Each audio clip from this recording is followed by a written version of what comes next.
to 3's in. So last night I get a comment on one of my posts, and yes, I do read the comments, and I appreciate them.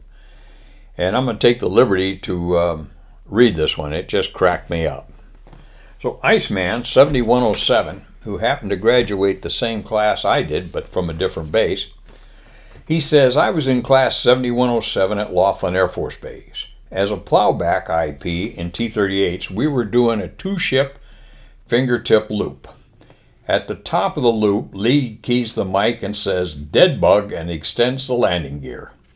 I had no idea this was going to happen, but instinctively extended my gear to maintain position. Two T-38s inverted with feet extended up. As we started on the downside, the gear was retracted, and I was laughing so hard, it was difficult to maintain position. Thanks for your comments. Now, there's a little bit to unpack here. First of all, plowback. That's what IPs that had graduated from pilot training and then came back into the command as instructors were called back in those days. And then shortly after we left the command, they became first assignment IPs because a couple of them were insulted with the term plowback. Give me a break, at any rate. The other thing is, when we did a loop, we entered at 450 to 500 knots, and then as we came up and got over the top, as he's talking about here, we're on our backside like that. As we came up, we shot for 200 knots on the top of the loop, and then came back downhill. So as the gear speed was 240 knots, so there was quite a range, quite a little bit of a time range there to give them the opportunity to throw. Would you throw up the gear or throw down the gear? Probably throw it up anyway. And I could just see this happening. Now I'm so glad I didn't either A, hear about it, or B, think about it. I had enough to do without this, but who knows what I would have done anyway. It just cracked me up. I could just see two T-38s upside down at the top of the loop with their gear down. Now the other thing that comes to mind here is you got to be so thankful that they didn't have cell phones or GoPros in those days, because some dumbass would have put that on YouTube. We all know it. I can't believe some of the silliness that gets put on YouTube these days.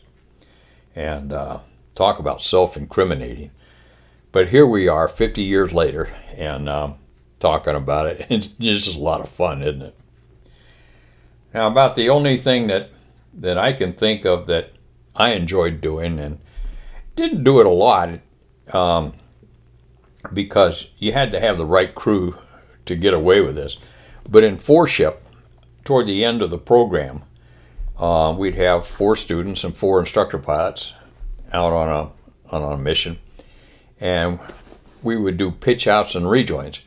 Now, what the book says is that the pitch out does not necessarily have to be a level flight.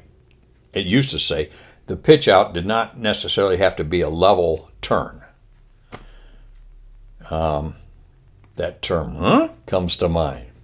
Doesn't have to be a level turn. Okay, so that means that opens up. You could either pull it up like that into a climb, or you could maybe go into a dive, and whatever you wanted to do, you cloudless or whatever.